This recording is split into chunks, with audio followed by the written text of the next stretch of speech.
शिमला की ठंडी वादियों के बीच युवराज और राधिका के बीच नजदीकियां बढ़ जाती हैं। युवराज की फाइट जीतने के बाद सब अपने अपने कमरों में लौट आई। राधिका सिंधु और राशि के साथ समय पर बिता रही थी और युवराज के अतीत के राज जानती है। उसके दिल में आशा और उलझन दोनों जन्म ले लेती है। युवराज सबको खास रेस्टोरेंट नाइट एंड मून में डिनर पर लेकर जाता है, जहां राधिका पैसे को लेकर झिझकती है, पर युवराज उसे दिलासा देता है। लेकिन जब बिल भरने की बारी आती है तो युवराज के सभी कार्ड फेल हो जाते हैं। राधिका मन ही मन सोच रही थी कि युवराज सच में अमीर होने का नाटक कर रहा है या फिर सच में अमीर था। अब आगे की कहानी 331वें एपिसोड में आपका स्वागत है। चलिए शुरू करते हैं कहानी। लेकिन इस सब के बीच युवराज के चेहरे पर कोई चिंता नहीं थी, न ही कोई असहजता थी। उसने बड़ी सहज तरीके से राशि की ओर देखा और मुस्कुरा कर कहा, राशि, मुझे लगता है कि मेरे कार्ड्स में शायद कोई टेक्निकल इशू है। तुम आश्रम का कार्ड दे दो और पेमेंट कर दो। राशि ने बिना कुछ कहे सिर हिलाए और अपने पर्स से कार्ड निकाला। उसकी हरकतों में एक गजब की आदर भावना थी, जो स्पष्ट कर रही थी कि वो युवराज के प्रति कितने निष्ठावान है। उसने कार्ड वेटर को दिया और कुछ ही क्षणों में पेमेंट सफल हो गया। राधिका, जो अब तक हल्की सी चिंता में डूबी हुई थी, उसने राहत की सांस ली, लेकिन अब उसके मन में एक नई जिज्ञासा थी। अगर युवराज खुद इतना शक्तिशाली है तो आश्रम के कार्ड से पेमेंट क्यों? युवराज ने फिर से सभी की ओर मुस्कुराते हुए देखा और कहा, चलो अब देर हो रही है, वापस एकेडमी में चलते हैं। बाहर निकलते वक्त राधिका ने युवराज की ओर एक बार फिर देखा। अब उसकी नजरों में संदेह नहीं, बल्कि एक नई तरह की इज्जत थी। शायद वो अब युवराज को सिर्फ एक फाइटर या साथी नहीं, बल्कि एक ऐसे मेंटर के रूप में देखने लगी थी, जो संकट की घड़ी में भी अपनी गरिमा बनाए रखता है। रात का वो हवा अब थोड़ी थोड़ी और ठंडी हो रहा था, लेकिन राधिका के दिल में जो गर्माहट थी वो उसे महसूस होने का नाम नहीं दे रही थी। चारों ओर हल्की हल्की ठंडक आ रही थी और आसमान तारों से सजा हुआ एक अद्भुत चादर ओढ़े खड़ा था। पार्किंग की ओर बढ़ते कदमों से ना कोई जल्दबाजी कर रहा था और ना ही किसी को थकावट अब महसूस हो रही थी, और बस एक दूसरे की मौजूदगी का सुकून देख रहे थे। युवराज की चमचमाती काली एसयूवी गाड़ी वहीं पर खड़ी थी। सभी आराम से गाड़ी की में बैठ गए और युवराज ड्राइव करने लगा। गाड़ी ने जैसे ही रफ्तार पकड़ी, शहर की सड़कों पर रोशनी के कतरे झिलमिलाने लगे। तभी अचानक सिंधु की नजर एक छोटी सी लेकिन रंग बिरंगी रोशनी में सजे हुए आइसक्रीम पार्लर पर पड़ी। पार्लर की खिड़की पर तरह तरह के रंग बिरंगे आइसक्रीम के तस्वीरें लगी हुई थी। सिंधु का मन एकदम से मचल गया। उसने चुपके से राशि की कोनी मारी और आंखों के इशारे से पार्लर की तरफ इशारा किया।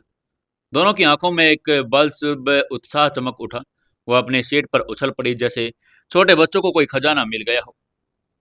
युवराज जी, जरा गाड़ी रोको ना, हमें आइसक्रीम खानी है। सिंधु ने पीछे से आवाज लगाई। आइसक्रीम?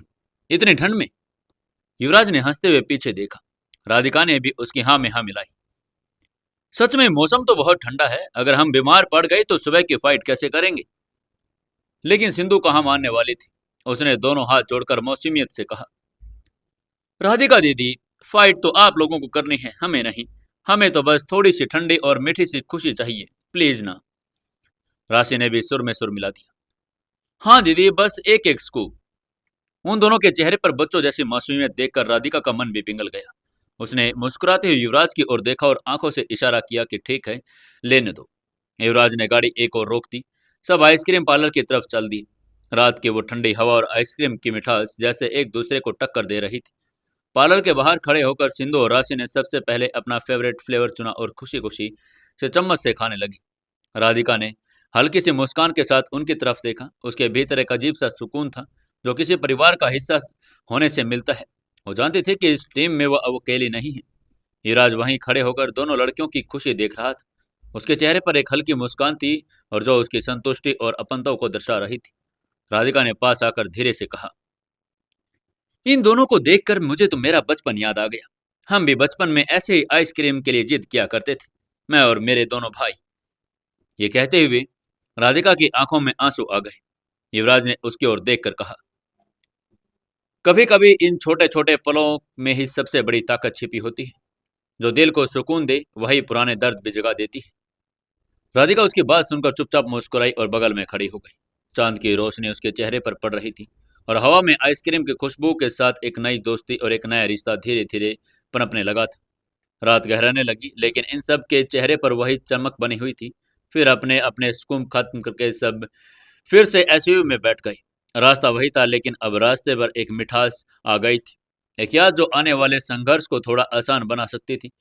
और ऐसे ही वो लोग कब एकेडमी पहुंच गए किसी को पता नहीं चला। युवराज और रोशनी अपने अपने कमरे में चले गए।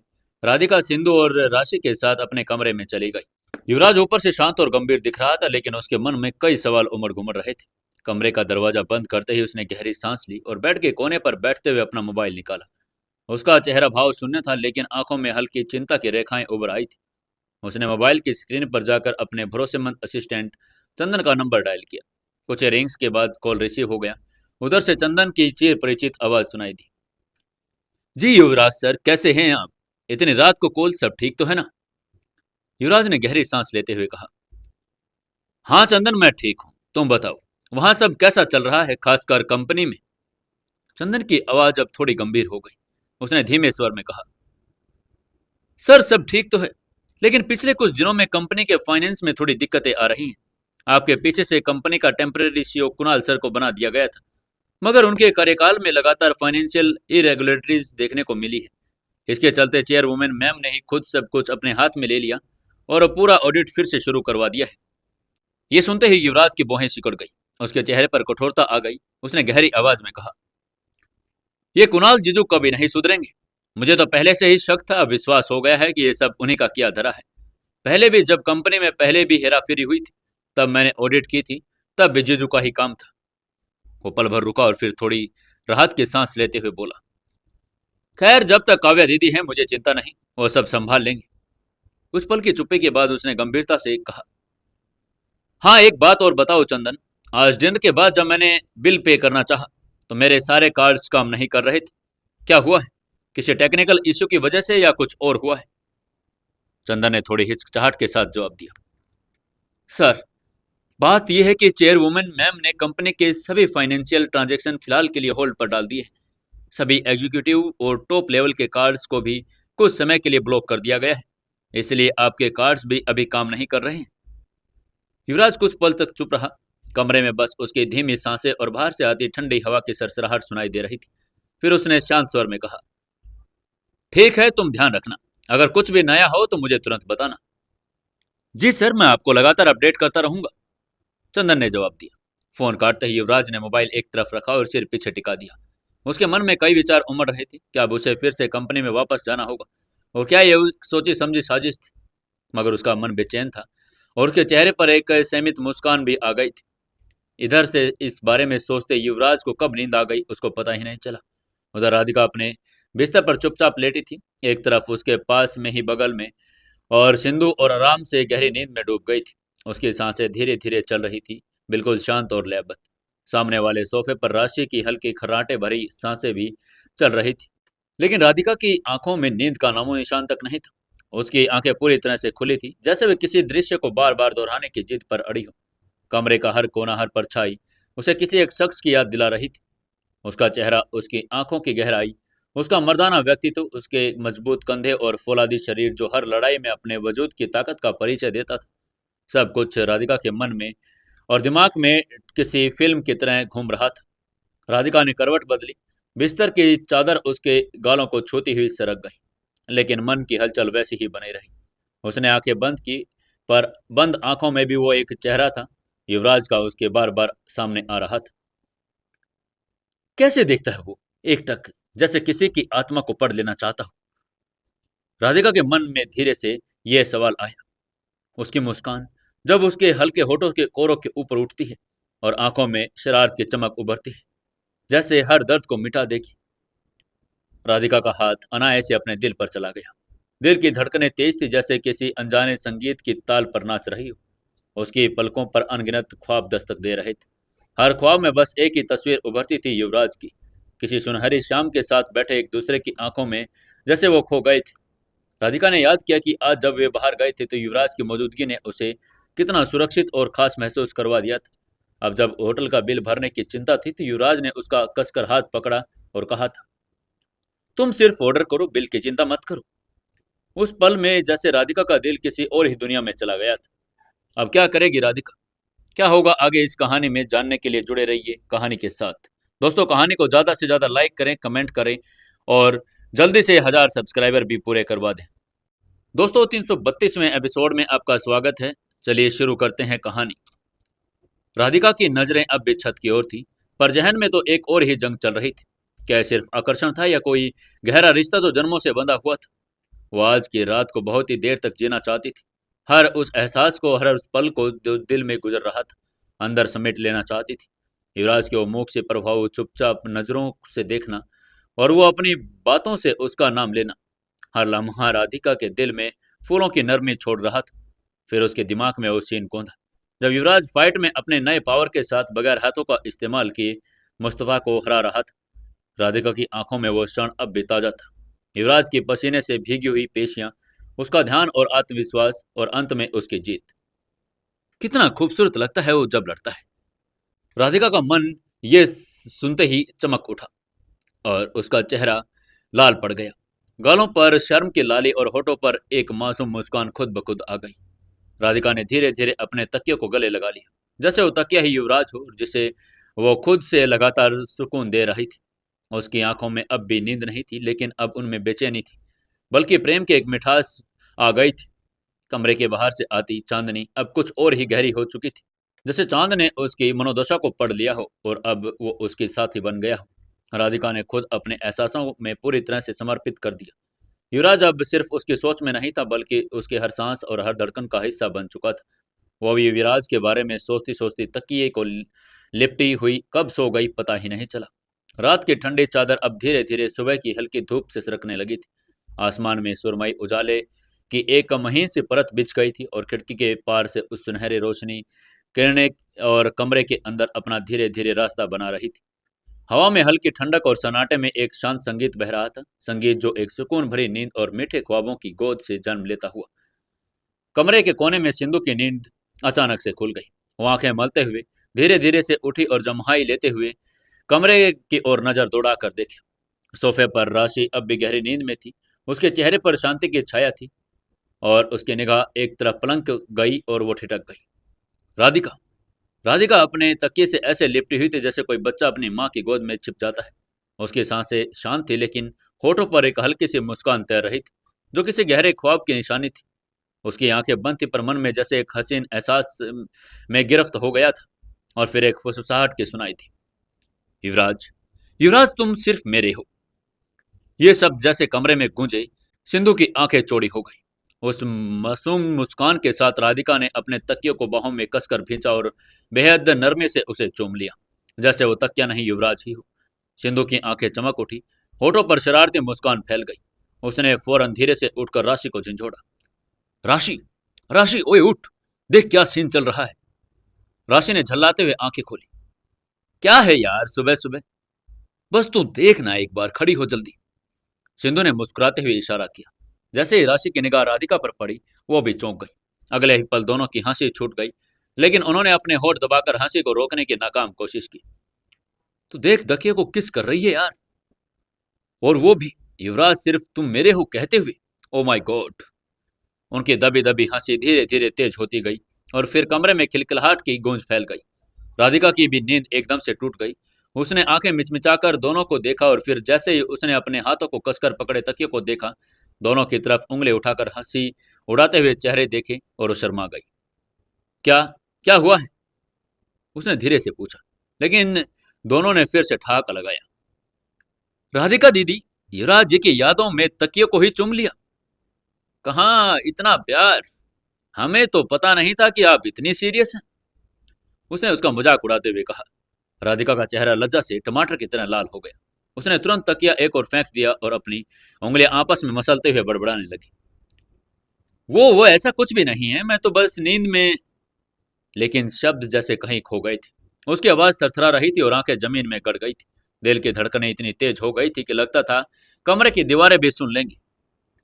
अरे दीदी कोई बात नहीं, हम तो मजाक कर रहे थे, लेकिन मानना पड़ेगा दिल से दिल तक बात पहुंच ही गई। राशि ने हंसी को दबाकर कहा। राधिका ने झेप कर तकिया वापस खींचा और अपने मुंह पर रख लिया। उसकी हथेलियां पसीने से जम गई थी। वो कुछ बोल नहीं पा रही थी, बस अपने भीतर उठते तूफान को रोकने की नाकाम कोशिश कर रही थी। उसके मन में भीतर जैसे सारी रात की यादें फिर से उमड़ पड़ी। क्या वो सच में मेरे हो सकते हैं? यह सवाल अब राधिका के जहन में किसी बीज की तरह जम चुका था। सिंधु और राशि अब भी हंस रही थी, लेकिन राधिका के भीतर एक कोमल एहसास ने जन्म ले लिया था। एक ऐसा एहसास जो दिल की जमीन में चुपचाप जड़ें फैला रहा था। राधिका अब तकियों को सीने से लगाए हुए मुस्कुरा रही थी। उधर युवराज भी धीरे धीरे अपनी आंखें खोल चुका था। उसका शरीर तो बिस्तर से लेटा था, लेकिन उसका मन कहीं और भटक रहा था। कंपनी के बोर्ड रूम में, फाइलों के ढेर में, और सबसे ज्यादा आज उस सच के साय में जो कल रात चंदन ने फोन पर बताया था। कुणाल जीजू, कितनी बार माफ किया है मैंने आपको, हर बार यही सोचकर कि शायद आप बदल गए होंगे, लेकिन नहीं, ये तो आपकी आदत बन चुकी है। छल, धोखा और स्वार्थ, यही उनका चरित्र बन चुका है। युवराज अपने मन में ये बार बार दोहरा रहा था और बिस्तर से उठकर एकदम शांत भाव से वॉशरूम की ओर बढ़ा, लेकिन अंदर ही अंदर वो खुद से जूझ रहा था। क्या मुझे बाहर की प्रतियोगिताओं के साथ साथ अंदर के दुश्मनों से भी लड़ना पड़ेगा? उसने खुद से ही पूछा। ठंडे पानी के छींटे जब उसके चेहरे से टकराए तो जैसे थोड़ी राहत मिली, लेकिन राहत क्षणिक थी। उसने अपना टॉवल उठाया, चेहरा सुखाया और फिर अपनी अलमारी की ओर बढ़ गया। आज की प्रतियोगिता के लिए उसे तैयार होना था। उसने गहरी सांस ली और फिर अपना मार्शल आर्ट सूट पहना और उसकी गंभीरता और बढ़ गई। शरीर पूरी तरह से तैयार था, लेकिन दिमाग अब भी एक सवाल में उलझा हुआ था। क्या मुझे ये सब बात काव्या दीदी को बतानी चाहिए? वो खिड़की के पास जाकर खड़ा हो गया। दूर आसमान पर उगता हुआ सूरज किसी नई उम्मीद का प्रतीक लग रहा था, और उसके लिए वो सिर्फ रोशनी नहीं, एक जिम्मेदारी की भी याद थी। काव्या दीदी वो सिर्फ उसकी बहन नहीं थी, बल्कि उसकी एक मार्गदर्शिका, उसकी माँ के जैसी थी। उन्होंने ही उसके बिखरे हुए जीवन को समेटा था, और अब अगर ही वही सच्चाई उसके सामने लगकर आएगा तो क्या वो टूट जाएंगे? अगर उन्हें पता चला तो उनका पति ही उनकी कंपनी को लूट रहा है, तो क्या होगा? क्या उनका दिल टूट जाएगा? लेकिन सच छुपाना भी तो एक तरह का धोखा है। अगर देर से पता चला तो दर्द और गहरा होगा। युवराज अपने मन में बार बार सोच रहा था। दोनों पक्षों के बीच में फंस गया। दिल कह रहा था कि बताओ नहीं, और मन कह रहा था कि सच सामने लेकर आना पड़ेगा। अचानक उसने अपने मोबाइल की ओर देखा। वहां काव्या दीदी की तस्वीर लगी हुई थी, जिसमें वो मुस्कुरा रही थी, और मुस्कान अब उसे चुभने लगी थी। कहीं मैं इस मुस्कान के पीछे छुपे आंसुओं के कांड तो नहीं बन जाऊंगा?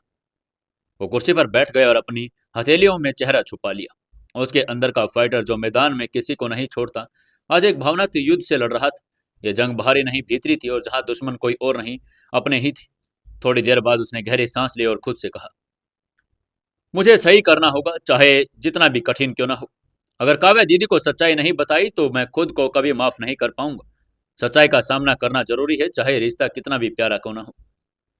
उसने अपने मोबाइल को उठाया और कुछ पल की स्क्रीन को देखा, फिर कॉल करने के लिए बजाय वापस रख दिया।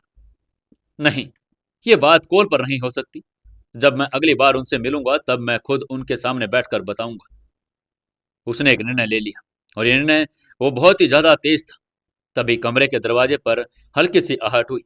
आवाज इतनी कोमल थी कि जैसे किसी ने हवा को थपकी दी हो। युवराज ने धीरे से दरवाजा खोला और सामने रोशनी खड़ी थी, पूरी तरह से तैयार, कॉन्फिडेंस से भरी हुई, और उसके चेहरे पर चिर परिचित मुस्कान जो उसकी पहचान थी। उसने बाल करीने से बांधे हुए थे और आंखों में सच्चाई के जज्बे की चमक उभर रही थी। सीनियर, हम सब तैयार हैं। चलिए नाश्ते के लिए चलते हैं। प्रतियोगिता शुरू होने में अब ज्यादा वक्त नहीं बचा। अगर भूखे पेट फाइट करनी पड़ी तो मेरी हार तो पक्की है। मैं नहीं लड़ सकती भूखे पेट।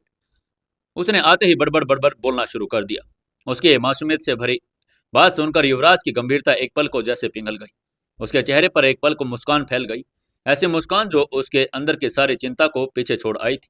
वो मुस्कुराते हुए बोला, ठीक है, चलो चलते हैं। रोशनी ने हल्की सी गर्दन हिलाई और साथ ही साथ चल पड़े। अकेडमी के गलियारों से होकर वो कैफेटेरिया की ओर बढ़ने लगे। गलियारों की दीवारों पर प्रतियोगिता की झलकारियां, विजेता दीवारों और खिलाड़ियों की तस्वीरें और पुराने फाइनल्स के पोस्टर टंगे हुए थे। चलते चलते युवराज के दिमाग में फिर से वही कुणाल की बातें भी घूम रही थी। क्या लगता है दोस्तों आपको, क्या युवराज कुणाल को सबक सिखाएगा या फिर कुणाल पहले ही समझ जाएगा? जानने के लिए जुड़े रहिए अपनी इस कहानी बेमानी मोहब्बत के साथ। दोस्तों, 333वें एपिसोड में आपका स्वागत है। चलिए शुरू करते हैं कहानी। इन सब के बीच युवराज के भीतर एक नया सवाल पनप रहा था। ये कि चाहे बाहर की दुनिया में कितनी भी मुश्किलें हो, इस टीम के साथ वो हर जंग लड़ सकता है। कैफेटेरिया में पहुंचते ही उन्होंने देखा कि राधिका, सिंधु, राशि पहले ही वहां पर पहुंच गई थी। तीनों एक टेबल पर बैठी थी और आपस में धीमी आवाज में हंसी ठिठोली कर रही थी। राधिका का मास्क आज भी उसके चेहरे पर था, लेकिन उसकी आंखों की चमक साफ बयां कर रही थी कि वो अंदर से कितनी प्रसन्न थी। जैसे ही रोशनी और युवराज अंदर आई, सिंधु ने चहक कर कहा, लो गुरुदेव भी आ गए, अब तो नाश्ता शुरू किया जाए। राशि ने भी हंसते हुए कहा, हाँ नहीं तो भूख से जान चली जाएगी और फिर कोई फाइट नहीं, सिर्फ स्ट्रेचर पर आराम मिलेगा। इन सब के बीच युवराज ने एक बार फिर खुद को खुशकिस्मत महसूस किया। ये लोग सिर्फ उसके साथी नहीं थे, बल्कि उसकी ताकत थे, जो ताकत जो हर संकट में उसके साथ खड़ी थी, बिना किसी सवाल किए। रोशनी ने सबसे पहले ऑर्डर किया, इडली सांभर और एक बड़ा सा ग्लास फ्रूट जूस। सिंधु और राशि ने भी अपने अपने पसंदीदा ब्रेकफास्ट चुने। राधिका हमेशा की तरह थोड़ी झिझक में थी, लेकिन जब युवराज ने उसकी ओर देखा और सिर से इशारा किया तो उसने भी अपनी मनपसंद चीजें ऑर्डर कर दी। इस पूरे पल में कुछ ऐसा था जो शब्दों में बांधना मुश्किल था। यह सिर्फ एक साधारण नाश्ते का समय नहीं था, बल्कि एक टीम की बंधुत्व भावना थी और एक दूसरे की परवाह और उन छोटी छोटी बातों की अहमियत का प्रतीक था जो किसी भी रिश्ते को मजबूत बनाती है। नाश्ते की थालियां एक एक करके टेबल पर सजने लगी। भाप उठती गर्मा गर्म इडली, कुरकरी, डोसा और ताज़ा ताज़ा फ्रूट जूस, चाय की प्यालियां और सब कुछ एक जंग से पहले सुकून का प्रतीक दे रहे थे। इस सुकून में वो शांति थी जो किसी फाइटर को फाइट से पहले मिलती है, और एक ऐसी शांति जो उसके भीतर की लड़ाइयों से बाहर निकलती है। रोशनी हर कोर को बड़े चाव से खा रही थी, बीच बीच में बच्चों जैसी बातें कर रही थी। उसकी ये बात सुनकर टेबल पर एक बार फिर ठहाका गूंजा। युवराज ने उसकी तरफ देखा और मुस्कुराते हुए कहा, कभी कभी ये मासूमियत ही सबसे बड़ी ताकत बन जाती है। नाश्ता खत्म करते ही राधिका, युवराज, रोशनी और राशि सिंधु ने अपने अपने बैग उठाए और धीरे धीरे स्टेडियम की ओर चल दिए। राशि और सिंधु, जो इस प्रतियोगिता में केवल दर्शक थी, पहले ही जाकर दर्शक गैलरी में बैठ गई। उन्होंने सबसे आगे की कतार में अपनी जगह सुनिश्चित की ताकि हर पल को स्पष्ट रूप से देख सके। उनकी आंखों में अपने और गुरु और सीनियर्स के लिए गर्व और उत्साह दोनों ही चमक रहा था। उधर रोशनी और युवराज और राधिका प्रतियोगिता के आयोजकों के पास पहुंचे, जहां एक वॉलेंटियर खड़ा था। युवराज ने सौम्य किंतु दृढ़ आवाज में पूछा, भाई साहब कृपया हमें बता दें कि हमारी फाइट कब और किसके साथ है। वॉलेंटियर कुछ कहने वाला था, तभी स्पीकर से गूंजती हुई आवाज आई, आज की पहली फाइट है कंटेस्टेंट नंबर 193 और कंटेस्टेंट नंबर 465 के बीच। आई रिपीट, कंटेस्टेंट नंबर 193 और कंटेस्टेंट नंबर 465 जल्दी से तैयार हो जाएं। ये सुनते ही राधिका के पैरों तले की जमीन खिसक गई। उसका मन जैसे एकाएक खाली हो गया। कंटेस्टेंट नंबर 193, ये तो उसका ही नंबर था। उसकी सांसें कुछ पल के लिए थम सी गई। उसने जैसे जैसे खुद को समेटा, तुरंत अपनी नजर रिंग में और घुमाई। सामने एक लंबा गठीला इंसान पहले से ही रिंग में खड़ा था, कंटेस्टेंट नंबर 465। उसके चेहरे पर भी मास्क था, लेकिन उसकी आंखों से झलकती बेरुखी और तीव्रता ने ही राधिका को डरा दिया था। वो एक ऐसा फाइटर लग रहा था जो न केवल लड़ाई करता था, बल्कि सामने वाले को कुचल देना भी जानता था। युवराज ने एक नज़र उस पर डाली और तुरंत अपनी इंद्रियों को केंद्रित कर उसका ओरे को समझने की कोशिश की। उसकी ऊर्जा सघन और भारी और लहरती हुई थी। यह ऊर्जा संत लेवल के स्टेज 1 के फाइटर की थी। युवराज का माथा तुरंत शिकन से भर गया। वहीं दूसरी और राधिका अभी केवल संत राइजिंग मिड लेवल की फाइटर थी। अनुभव में भी और लेवल में भी वो उससे नीचे ही थी। ये लड़ाई असमान थी। युवराज को चिंता होने लगी थी।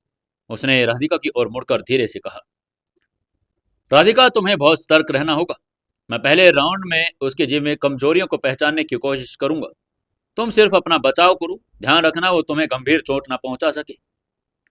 राधिका ने युवराज की आंखों में देखा। वहां चिंता थी, पर साथ एक सुकून देने वाला विश्वास भी था। उसने गहरी सांस ली और धीरे से सिर हिलाया। अब डर से ज्यादा जिम्मेदारी का भाव उस पर हावी होने लगा था। वो जानती थी कि उसे खुद को साबित करना है, और खुद के लिए, युवराज के लिए और अपने परिवार की आत्मा के लिए। स्टेडियम की रोशनी तेज हो चुकी थी। भीड़ का शोर भी लगातार बढ़ रहा था और अनाउंसमेंट की आवाज बार बार गूंज रही थी। राधिका के लिए समय थम सा गया था। वो केवल अपने दिलों की धड़कनों को सुन पा रही थी, जो हर क्षण उसे याद दिला रही थी कि लड़ाई सिर्फ एक मुकाबला नहीं, उसकी परीक्षा होगी। स्टेडियम के चारों ओर सन्नाटा छा गया। केवल अनाउंसर की आवाज गूंज रही थी और सबकी निगाहें उस रिंग की ओर टिक चुकी थी, जहां दो कंटेस्टेंट सामने खड़े थे। एक और राधिका, जिसका चेहरा साहस से भरा था, और दूसरी ओर एक रहस्यमयी भयावह आभा लिए खड़ा कंटेस्टेंट नंबर 465। उसका चेहरा पूरी तरह से मास्क से ढका हुआ था, लेकिन उसकी आंखों में जागते ही वो ऐसा लग रहा था जैसे वो केवल लड़ने के लिए नहीं, बल्कि किसी को यहाँ पर मारने के लिए आया हो। राधिका की सांसें गहरी हो चली थी। उसका दिल तेजी से धड़क रहा था और सामने खड़े फाइटर की ऊर्जा को महसूस करते ही उसे अपने शरीर में एक अनजाना सा कंपन महसूस होने लगा। वो अब भी सेंट स्तर के राइजिंग मिड लेवल पर थी, जबकि उसका विरोधी सेंट स्तर के पहले चरण पर पहुंच चुका था, और यह अंतर मामूली नहीं था। इतने में रेफरी बीच में आया और उसने अनाउंसमेंट की, कंटेस्टेंट नंबर 193 और कंटेस्टेंट नंबर 465 क्या तैयार हैं? जब उसने देखा कि दोनों ने हामी भर दी है, तो उसने फिर से अनाउंसमेंट की, कंटेस्टेंट नंबर 193 और कंटेस्टेंट नंबर 465 दोनों तैयार हैं। तो चलिए लेडीज एंड जेंटलमैन, पहले राउंड के लिए तैयार हो जाइए। पहला राउंड शुरू होता है। घंटी बजी और राउंड शुरू हो गया। पहले ही सेकंड में 465 ने बिजली की गति से तेजी से झपट्टा मारा। उसके चाल में हिंसा थी और राधिका ने तुरंत अपनी बाहों से ब्लॉक किया, लेकिन वार इतना गंभीर था कि उसके पैरों से वो लड़खड़ा गई। उसकी बाहों पर जोरदार आघात पड़ा। राधिका ने पीछे हटते हुए संतुलन बनाया और खुद को संभाला, लेकिन 465 रुकने वाला नहीं था। वो अगली चाल के लिए पहले से ही तैयार खड़ा था। उसने एक गोलाकार गति से घूमते हुए किक मारी, वाइपर टर्न किक। राधिका ने समय रहते नीचे झुककर खुद को बचा लिया, लेकिन हवा में किक की फुफकार उसके कानों तक गूंज उठी। फिर से हमला और फिर से ब्लॉक। राधिका लगातार अपने हाथों से उसके पंच को रोक रही थी। हर बार उसके शरीर पर वार करने की कोशिश होती, लेकिन राधिका अपने सीमित अनुभव और प्रशिक्षित रिफ्लेक्स से किसी तरह उसे टाल रही थी। लेकिन हर ब्लॉक में ऊर्जा की कीमत लगती और उसके हाथ अब कांपने लगे थे। सांसें तेज हो गई थी और हाथों पर नीले निशान भी पड़ गए थे। 465 अब एक बार फिर झपटा। इस बार उसने अपने घुटनों में राधिका के पेट पर हमला किया। नी ड्राइव अटैक। राधिका ने अपनी हथेलियों को क्रॉस करके सामने रखा और घुटने को ब्लॉक किया, लेकिन टक्कर की ताकत से वो 2 कदम पीछे खिसक गई। उसके चेहरे पर पसीने की बूंदें चमकने लगी थी। युवराज बाहर से देख रहा था और उसकी मुट्ठियां भी भींच गई थी। उसकी निगाहें हर हरकत पर थी, लेकिन वो अंदर जाकर राधिका की मदद नहीं कर सकता था।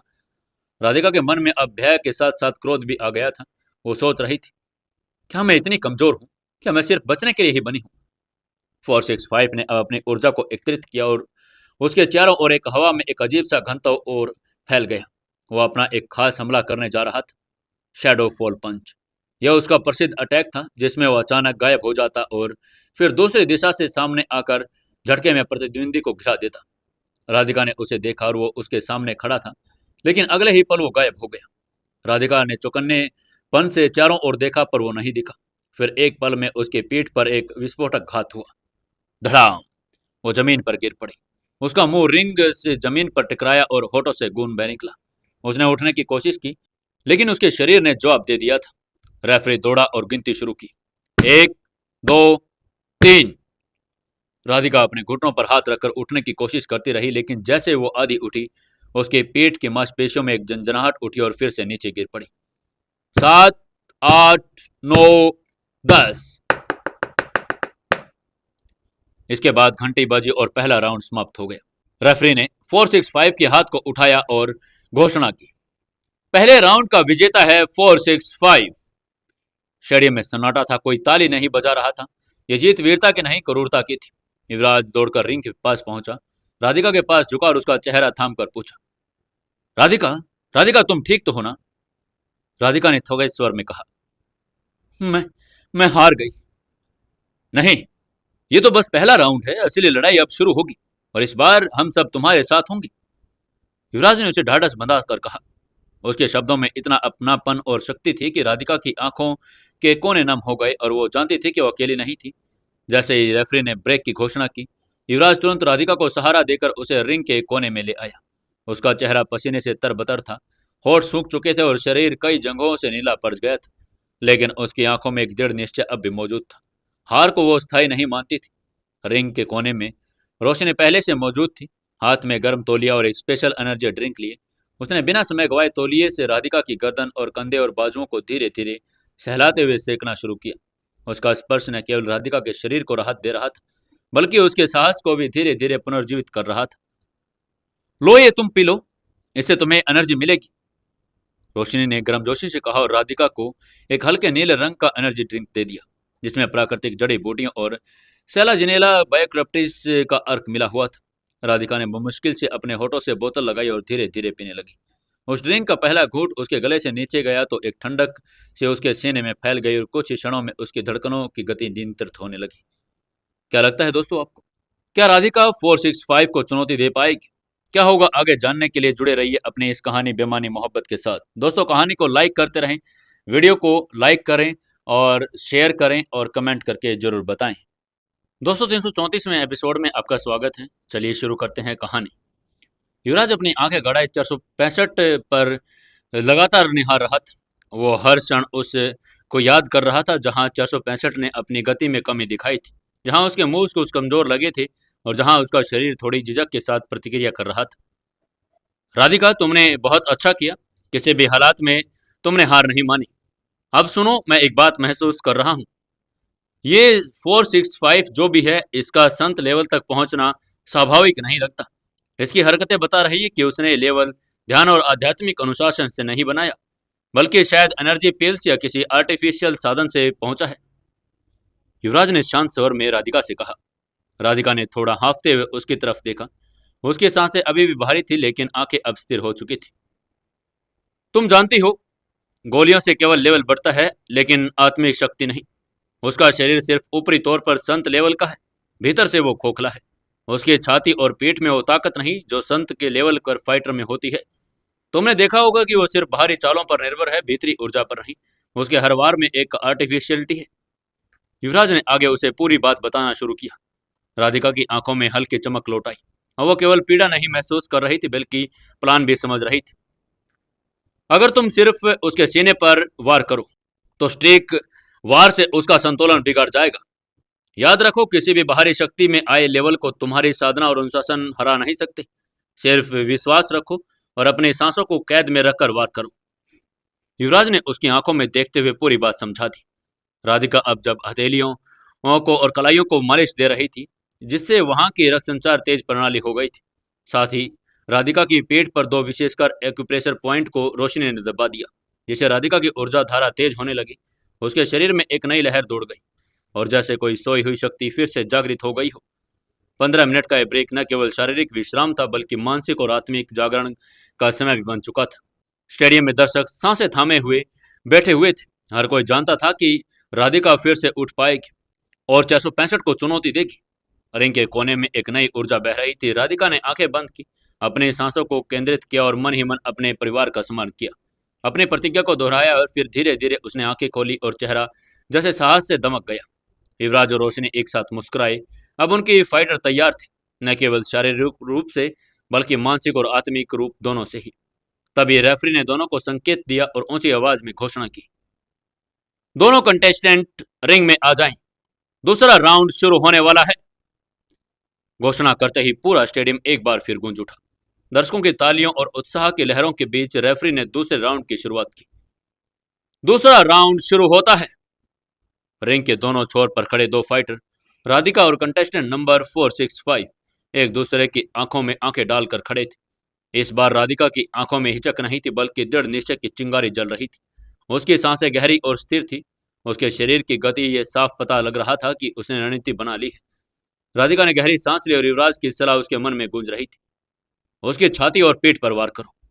दूसरी ओर कंटेस्टेंट नंबर 465 के चेहरे पर कॉन्फिडेंस था। वो सोच रहा था कि जैसे पहला राउंड उसके लिए आसान था, दूसरा भी वैसा ही होगा। लेकिन उसे यह नहीं पता था कि अब राधिका के भीतर एक नई ऊर्जा जाग गई थी। जैसे रेफरी ने हाथ नीचे किया, दोनों फाइटर अपने अपने जगहों से आगे बढ़े और राधिका ने सबसे पहले रक्षात्मक मुद्रा अपनाई। उसने अपने दोनों हाथ सीने के पास मोड़ लिए और हल्का झुककर अपने बाएं पैर को पीछे किया ताकि उसकी चालें तेज हो सके।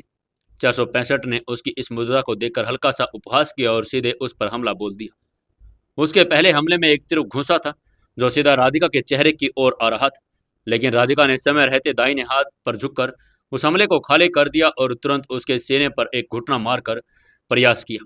लेकिन 465 ने अपनी कोहनी नीचे लाकर उस वार को रोक दिया। यह एक तेज गति की लड़ाई थी, जिसमें एक पल पल की चालें निर्णायक हो रही थी। राधिका अब हर मूवमेंट में सिर्फ और सिर्फ उसके सीने और पेट को निशाना बना रही थी। कभी एक लो किक उसके पेट के नीचे तो कभी एक तेज जैब तकनीक से पसलियों को बीच में मारने की कोशिश कर रही थी। हर बार वो जब वार करती तो उसके चेहरे पर एक संकल्प की झलक भी दिखाई देती। 465 को अब समझ आ गया था कि राधिका उसे थका रही है। वो बार बार बचने की कोशिश करता, लेकिन जैसे जैसे समय बीतता गया उसकी सांसें तेज होती गई और चालें धीमी पड़ती गई। एक समय ऐसा आया जब 465 ने एक जोरदार पंच के साथ राधिका के कंधे पर वार किया, जिससे राधिका थोड़ा पीछे हट गई, लेकिन इस बार वो रुकी नहीं। उसने झुककर अपने दोनों हाथों को उसके पेट पर ठोकर मारी और उसके सीने पर कोहनी से वार किया। वार ज्यादा गहरा नहीं था, लेकिन 465 थोड़ा लड़खड़ा गया। दर्शकों में सन्नाटा था और फिर अचानक तालियों की गूंज उठी। यह मुकाबला अब एक तरफा नहीं रहा था। राधिका ने अपनी सूझबूझ और युक्ति से मुकाबले को बराबरी पर लाकर खड़ा कर दिया था। दर्शक भी बीच बीच में चिल्ला रहे थे, अरे वाह, हमारी पंच गर्ल अब अपनी फॉर्म में वापस आ रही है। हाँ भाई, वो तो देखना ही है। पंच गर्ल किसी से नहीं हारती। रोशनी और युवराज दोनों बेंच के किनारे खड़े हो गए थे। रोशनी की आंखों में भी गर्व था और वो युवराज की नजरें भी गंभीर थी। वो हर एक मोमेंट को पढ़ रहा था, हर पल को आंक रहा था। 465 ने फिर से हमला किया, लेकिन इस बार राधिका ने उसकी कलाई पकड़कर उसे मोड़ दिया और उससे उसका संतुलन बिगड़ गया। यह सही मौका था। राधिका ने पूरी ताकत से 465 की पीठ पर एक कोहनी मारी और 465 दर से करहा उठा, लेकिन उसने तुरंत पलटकर राधिका की झांग पर किक मारी, जिससे वो नीचे गिर गई। दर्शकों की सांसें फिर से थम गई। राधिका ने तेजी से उठते हुए 465 के सीने पर एक जोरदार मुक्का मारा, जिससे वो पीछे हट गया। दोनों फाइटर अब थकान से हाफ रहे थे, लेकिन हार मानने को तैयार नहीं थे। मुकाबला बराबरी का हो गया था और समय हो गया था राउंड खत्म होने का। इतने में रेफरी बीच में आया और उसने अनाउंसमेंट करते हुए कहा, दूसरा राउंड समाप्त होता है। ये राउंड बराबरी पर खत्म हुआ है। स्टेडियम तालियों की गड़गड़ाहट से गूंज उठा। दोनों फाइटर्स की वीरता को लोग सलाम दे रहे थे। राधिका और 465 ने एक दूसरे की ओर देखा। उनकी आंखों में एक दूसरे के प्रति सम्मान भी था और शक्ति भी थी। राधिका रिंग के कोने में आई और पसीने से तरबतर लेकिन संतोष से भरी हुई थी। उसके चेहरे पर मुस्कान थी, एक जीत की नहीं बल्कि एक सही राह पर चलने की। रिंग के कोने में बैठी राधिका की सांसें अब तेज थी। उसके माथे पर पसीने की मोटी बूंदें लगातार बह रही थी, जैसे हर एक बूंद उसके संघर्ष की कहानी कह रहा हो। उसकी छाती ऊपर नीचे हो रही थी और दिल की धड़कनों की रफ्तार अब समन नहीं हो पाई थी। परंतु उस थकी हुई देह के भीतर उसकी आत्मा एक अटूट संकल्प से भरी हुई थी, जैसे आज उसके लिए केवल एक लड़ाई नहीं बल्कि एक इम्तिहान था, अपने अस्तित्व का और अपने साहस का। उसी समय रिंग के किनारे पर हलचल हुई और सबसे पहले रोशनी आई और हाथ में गर्म तौलिया लिए। उसके चेहरे पर चिंता की लकीरें थी, लेकिन उसके कदम तेज थे। उसने बिना कुछ कहे ही राधिका की पीठ पर हाथ रखा और धीमे धीमे से गर्म तौलिए से उसकी चोटों को सेंकने लगी। अभी अच्छा लग रहा है क्या? रोशनी ने तौलिया लगाते हुए पूछा। राधिका ने सिर हिलाकर हामी भरी। उसके होठों पर एक हल्की मुस्कान थी। रोशनी ने फिर मुस्कुराकर कहा, राधिका तुम तो शेरनी हो, अभी तो असली दहाड़ बाकी है, घबराना नहीं है। तभी पीछे से दो परिचित आवाजें सुनाई दी। दीदी, हम भी आए हैं आपकी देखभाल करने। सिंधु और राशि दोनों दौड़ती हुई आई। दोनों के चेहरे पर मासूम सी चिंता थी। सिंधु ने झुककर राधिका के पैर को उठाया और अपने हाथों से सेकने लगी। वहीं राशि ने उसकी बाजू को सहलाना शुरू कर दिया। आपने तो कमाल कर दिया दीदी। पहले राउंड में जिस तरह वो भारी लग रहा था, मुझे तो डर ही लग रहा था, लेकिन दूसरे राउंड में तो आपने मुझे ही चौंका दिया। हाँ दीदी, आपकी चालें अब समझदार और पैनी हो गई है, जैसे कोई असली फाइटर हो। राशि ने भी उसकी तरफ मुस्कुराकर देखकर कहा। राधिका उनकी बातों को सुनकर भीतर से भर गई थी। शायद थकावट अब भी उसके शरीर में थी, लेकिन अपनापन और सहयोग उसकी आत्मा को ऊर्जा भर रहा था। लेकिन जिस उपस्थिति में उसे सबसे ज्यादा उम्मीद थी, वो अब तक उसके सामने नहीं आया था। लेकिन फिर जैसे उसके दिल ने उसके नाम को पुकारा, वो आवाज पीछे से आई, राधिका, राधिका। युवराज भी अब वहां पर आ गया था। उसके चेहरे पर कोई बनावटी मुस्कान नहीं थी, न ही कोई उड़ा हुआ संतुलन, और एक दोस्त की तरह असली भावनाएं उसके चेहरे पर आ गई थी। तुमने बहुत अच्छा किया राधिका, बहुत अच्छा। राधिका ने उसकी आंखों में झांका और कुछ पल के लिए जैसे वो पूरी दुनिया में सिमट गई हो। लेकिन अगर तुम ये फाइट हार भी जाती तो भी तुम्हारा स्कोर अच्छा रहेगा। बाकी के मैचों के साथ मिलकर हम आगे बढ़ सकते हैं, युवराज ने उससे कहा। वो रुक कर फिर बोला, पर ध्यान रखना, तुम्हें ज्यादा चोट नहीं लगनी चाहिए। यह केवल एक लड़ाई है, लेकिन तुम्हारा शरीर, तुम्हारी ऊर्जा, ये हमारे सफर की असली ताकत है। तुम हार सकती हो, लेकिन टूट नहीं सकती। उसके शब्दों में छुपा स्नेह, छुपी चिंता और एक गहरा लगाव राधिका के दिल को छू गया। वो मुस्कुराई, और एक ऐसी मुस्कान जिसमें थकान भी थी और भरोसा भी। तुम्हें मेरी इतनी चिंता क्यों हो रही है? राधिका ने धीरे से पूछा, जैसे वो बात को मजाक में बदलना चाह रही हो। युवराज कुछ पल चुप रहा, फिर मुस्कुराते से हल्के से बोला, शायद इसलिए क्योंकि तुम मेरी टीम की रीढ़ हो, और शायद इसलिए भी कि तुम्हारे बिना यह सफर अधूरा लगेगा। क्या युवराज के दिल में भी राधिका के लिए कुछ होने लगा है? क्या राधिका इस फाइट को जीत पाएगी? क्या होगा आगे कहानी में, जानने के लिए जुड़े रहिए कहानी के साथ। दोस्तों, कहानी को ज्यादा से ज्यादा लाइक करें और कमेंट करें और वीडियो को शेयर जरूर करें। दोस्तों, 335वें एपिसोड में आपका स्वागत है। चलिए शुरू करते हैं कहानी। युवराज की बातों का मतलब राधिका के दिल ने बखूबी समझ लिया था। उसकी धड़कनों की रफ्तार तेज हो गई थी, लेकिन इस बार थकान या डर से नहीं, बल्कि उस अदृश्य धागे से जो उसके और युवराज के बीच खिंचने लगा था। रोशनी ने उस माहौल को हल्का करते हुए कहा। अब बस भी करो तुम दोनों, वरना मैं ही रिंग में चली जाती हूँ। सभी हंस पड़े और उस हंसी में एक अपनापन था। राधिका ने अपनी आंखें बंद की और एक गहरी सांस ली। मन ही मन खुद से वादा किया, अब जो भी हो मैं अपने अंत तक लड़ूंगी, अपने लिए, अपनी टीम के लिए और शायद उसके लिए भी। 15 मिनट का ब्रेक अब समाप्ति की ओर था। रेफरी ने आवाज फिर से दी, तीसरी और अंतिम राउंड के लिए दोनों कंटेस्टेंट को तैयार रहने का निर्देश दिया जाता है। जल्दी से तैयार होकर रिंग में वापस आ जाएं। राधिका ने अपने घुटने मोड़कर खुद को ऊपर उठाया और उसकी देह थकी हुई थी, लेकिन आत्मा में तूफान उठ रहा था। उसके साथ उसके चारों साथी खड़े थे। इतने में रेफरी की सीटी गूंजी। तीसरे राउंड की घोषणा के साथ पूरा स्टेडियम एक बार फिर से शोर में डूब गया। लोगों की आंखों में उत्सुकता थी, क्योंकि उनकी पंच गर्ल आज अपनी आखिरी लड़ाई लड़ने वाली थी। सांसें रुकी हुई थी। आज तीसरे और अंतिम पड़ाव में अब तक की सबसे महत्वपूर्ण लड़ाई का रूप ले लिया था। दोनों फाइटर कंटेस्टेंट नंबर 193 यानी राधिका और कंटेस्टेंट नंबर 465 देशरुख एक दूसरे के सामने आ गए थे। आंखों के अंदर ज्वाला और मन में तूफान लिए वो एक दूसरे को देख रहे थे। राधिका ने अंतिम बार पीछे देखा। युवराज, रोशनी, सिंधु और राशि अब वहीं पर खड़े थे, उसकी तरफ देख रहे थे, उसकी ताकत बनकर। युवराज की आंखों में गहराई थी, जैसे उसकी हर सांस राधिका की जीत के लिए थमी हुई थी। उस एक नजर ने राधिका को वो शक्ति दी जो शायद अब तक उसके भीतर पर जगी नहीं थी। 465 ने अपना पहला कदम बढ़ाया और उसके पैर भारी हो चुके थे, लेकिन चाल में अब भी वही आक्रामकता थी जो पहले राउंड में देखी गई थी। राधिका ने इस बार बचाव नहीं किया, बल्कि सदी हुई चपलता के साथ दाएं और झुककर उसके पहले किक को चकमा दे दिया। दोनों के बीच में चकराकर घूमते हुए हमले शुरू हो गए। 465 ने पंच और किक और अब धीमे धीमे से रफ्तार बढ़ाने के साथ सही जगह पर लगाने की कोशिश की। राधिका ने अपनी रणनीति पर काम करना शुरू किया और उसका लक्ष्य था अब उसका 465 के सीधे सीने पर वार करना। पहले ही मिनट में 465 ने एक राउंड हाउस किक फेंकी जो राधिका के सिर की ओर गई। राधिका ने वक्त रहते नीचे झुककर उसे चकमा दे दिया और पलटते ही उसके सीने की तरफ एक स्ट्रेट पंच मारा। वो हल्का सा हिला, पर सीधा उसके दिल के पास वो पंच गया, लेकिन उसने अपने आप को संभाल लिया। लड़ाई आगे चलती रही। 5 मिनट बीत चुके थे और दोनों की सांसें भी तेज हो गई थी। दोनों फाइटर्स अब अपने अपने मूल शारीरिक बल से ज्यादा अपने आत्मबल और मानसिक एकाग्रता पर निर्भर हो रहे थे। राधिका को हर वार को अवशोषित करते जा रही थी। हर चूक से वो नया कुछ सीखते जा रही थी। उसके बाद 465 ने पीछे हटकर एक चक्राकार किक चलाई जो राधिका की बाएं पसली पर लगी। दर्द के बावजूद राधिका पीछे नहीं हटी। उसकी आंखों में अब दर्द नहीं था, सिर्फ लक्ष्य था। उसने अपने दांत भींचे और वहीं पर खड़ी रही। फिर एक सीधा मुक्का 465 के सीने के बाईं ओर मारा। ये वार ज्यादा तेज था और इससे वो हिल सा गया था। 15 मिनट लगातार बीतते जा रहे थे। अब दोनों के शरीर में गति धीमी होती जा रही थी। राधिका हर बार 465 के सीने पर वार करने का प्रयास कर रही थी, कभी कंधे के पास तो कभी दिल के नीचे। 465 को एहसास हो रहा था कि वो अपने बल से राधिका को थका नहीं पा रहा है और राधिका की वार रणनीति की हो गई थी।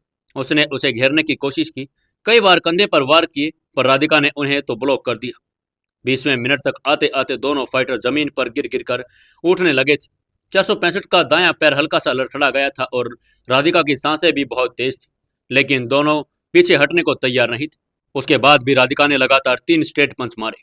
तीनों ही 465 के सीने पर लगे और हर एक वार पर स्टेडियम में शोर बढ़ता गया।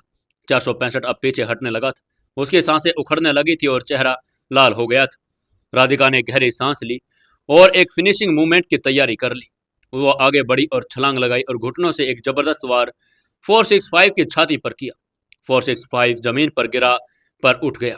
राधिका पीछे नहीं हटी। उसने 2 और मुक्के उसी स्थान पर मारे और अब 465 पीछे हट गया था। रेफरी ने सीटी बजाई। दोनों एक दूसरे के सामने खड़े थे, हांफते हुए, थके हुए, लेकिन फिर भी खड़े थे। रेफरी ने उनका हाथ पकड़ा और उसके बाद स्कोरबोर्ड की तरफ देखते हुए घोषणा की, तीसरा राउंड ड्रा की ओर जाता है। पूरा स्टेडियम सन्न रह गया।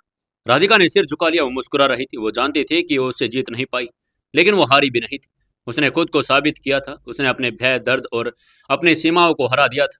युवराज, रोशनी, सिंधु और राशि चारों उसकी ओर दौड़े। युवराज ने उसकी आंखों में देखते हुए बस इतना ही कहा, तुमने जीत लिया राधिका, अपने आप को तुमने जीत लिया। राधिका ने उसकी तरफ देखा। उसकी आंखें भीग गई थी। यह केवल एक ड्रा नहीं था, यह उसके संघर्ष की और उसके आत्मबल की असली खुशी थी। प्रतियोगिता के तीसरे और थकाऊ राउंड के बाद राधिका की देह लगभग टूट चुकी थी। शरीर से पसीना अब बह नहीं रहा था, बल्कि वो ठंडक देने लगा था। जैसे भीतर की सारी ऊर्जा निचोड़ कर बाहर आ गई हो। उसके बाद उन्होंने राधिका को बड़ा ही सहारा दिया और धीरे धीरे अपने रेस्ट रूम की ओर आने लगे। रेस्ट रूम में पहुंचते ही राधिका हल्के से बैठ गई। उसकी सांसें अभी भी तेज थी और फेफड़े में अब भी अंतिम हमले की प्रतिध्वनि सुन रही थी। चारों ओर शांत वातावरण था, केवल कभी कभाई कोई मूक स्वर, पानी के गिलास की खनक और या कपड़े की सरसराहट सुनाई देती। रोशनी ने तुरंत जाकर गर्म पानी में तौलिया भिगोया और राधिका की पीठ पर रखने लगी। बस थोड़ी देर आराम कर लो, तुमने बहुत बढ़िया लड़ा है आज और हम सबको तुम पर गर्व है, उसने धीमे स्वर में कहा। युवराज पास ही खड़ा था। उसके चेहरे पर गंभीरता और आत्मीयता का मिला जुला भाव था। उसने सिंधु और राशि को और देखा और इशारे से कहा, उसकी पीठ और कंधों पर जरा हल्का हल्का दबाव दो, मांसपेशियां सख्त हो चुकी हैं। सिंधु और राशि, जो अपने गुरु की बातों को किसी आदेश से कम नहीं मानती थी, तुरंत नीचे बैठ गई। सिंधु ने उसके पैरों की तरफ ध्यान दिया, जबकि राशि ने पीठ और कंधों पर हल्के हल्के हाथों से मालिश शुरू कर दी। उनकी उंगलियां बेहद नरमी से लेकिन सटीक दबाव के साथ उसकी थकी मांसपेशियों को सुकून देने लगी थी। हर उंगली की हरकत के साथ, हर गर्म तौलिए के स्पर्श के साथ उसे महसूस हो रहा था कि शायद ये सब उसका शरीर नहीं, बल्कि उसका टूटा हुआ आत्मबल भी समेट रहे हैं। वो बोल नहीं रहा था, पर उसकी आंखों की मौजूदगी और सब कुछ कह रही थी। राधिका का दिल धड़कने लगा था। क्या उसे मेरी चिंता है? क्या सिर्फ एक साथी के रूप में, या फिर वो युवराज को देखकर बार बार यही सोच रही थी। उसका मन सैकड़ों भावों की परतें खोलने लगा था। शायद उसे मुझसे प्यार होने लगा है, वो यही सोच रही थी। उसकी हथेलियां हल्की सी कांपी, लेकिन मुस्कान होठों पर बनी रही। राधिका के लिए युवराज केवल एक सहयात्री नहीं था, वो उसके जीवन की कठिनतम राहों में साथ चलने वाला राही बन गया था, जिसकी छाया में उसे सुरक्षा का अनुभव हो रहा था। पर शायद राधिका नहीं जानती थी कि युवराज के भीतर का संसार अभी भी बहुत संयमित और अनुशासित था। वो राधिका को एक विशेष साथी तो मानता था, पर उसके भावों में प्रेम का बीज अभी बोया नहीं गया था। उसकी सोच अभी भी अपने लक्ष्य पर केंद्रित थी। उसका ध्यान टीम की एकता, प्रतियोगिता की तैयारी और आने वालों खतरों पर थी। राधिका उसकी नज़र में एक सशक्त फाइटर थी, पर केवल एक फाइटर और एक मित्र थी। राधिका, आज तुमने बहुत अच्छे तरीके से लड़ाई लड़ी, अपने दिमाग को संतुलन में करके। राधिका ने सिर हिलाया और कहा, धन्यवाद। उसकी आवाज में हल्का सा कंपन था। राशि ने मालिश करते हुए कहा, दीदी, आपको तो बहुत चोटें आई हैं, पर आपने हार नहीं मानी। मुझे तो लगा था कि वो लड़का बहुत ताकतवर है, लेकिन आप तो बिल्कुल शेरनी निकली। सिंधु ने भी मुस्कुराते हुए कहा, और सबसे खास बात तो यह कि आपके लिए हमारे गुरुदेव युवराज भी इतनी चिंता करते हैं। माही दीदी के बाद पहली बार मैंने देखा है कि उनके किसी के लिए इस तरह टेंशन लेते हुए। राधिका ने तुरंत आंखें मूंदी। युवराज, इस एक शब्द ने उसकी उम्मीदों की रेखाओं में थोड़ी हलचल पैदा कर दी थी, पर वो मुस्कान फिर भी रुकी नहीं। युवराज हंस पड़ा और उसने कहा, अरे बस भी करो तुम दोनों, ये सब मेरी टीम है और मैं अपने हर साथी की चिंता करता हूँ, इतना तो बनता ही है ना। राधिका के मन में हल्का सा चुभा। हर साथी? क्या मैं सिर्फ एक साथी हूं? लेकिन अगले ही पल उसने खुद को समझा लिया। नहीं, हो सकता है कि उसे कभी एहसास ही ना हो वो, पर एक दिन उसे समझ आ जाएगा। वो पल, वो थकावट, दर्द और प्रश्नों से भरा हुआ था, अब धीरे धीरे एक शांति में बदलने लगी थी। रेस्टरूम अब भी उतना ही शांत था, पर राधिका के भीतर एक तूफान सा चल रहा था। सिंधु और राशि का स्पर्श उसे धीरे धीरे थकावट से दूर कर रहा था, पर युवराज की मौजूदगी वो उसके दिलों की धड़कन को और तेज कर रहा था। क्या लग रहा है दोस्तों आपको? क्या इनकी लव स्टोरी आगे बढ़ेगी या फिर कुछ और ही बीच में आ जाएगा? क्या होगा आगे जानने के लिए जुड़े रहिए अपनी इस कहानी बेमानी मोहब्बत के साथ। दोस्तों, कहानी को ज़्यादा से ज़्यादा शेयर करें, कमेंट करें और लाइक जरूर करें।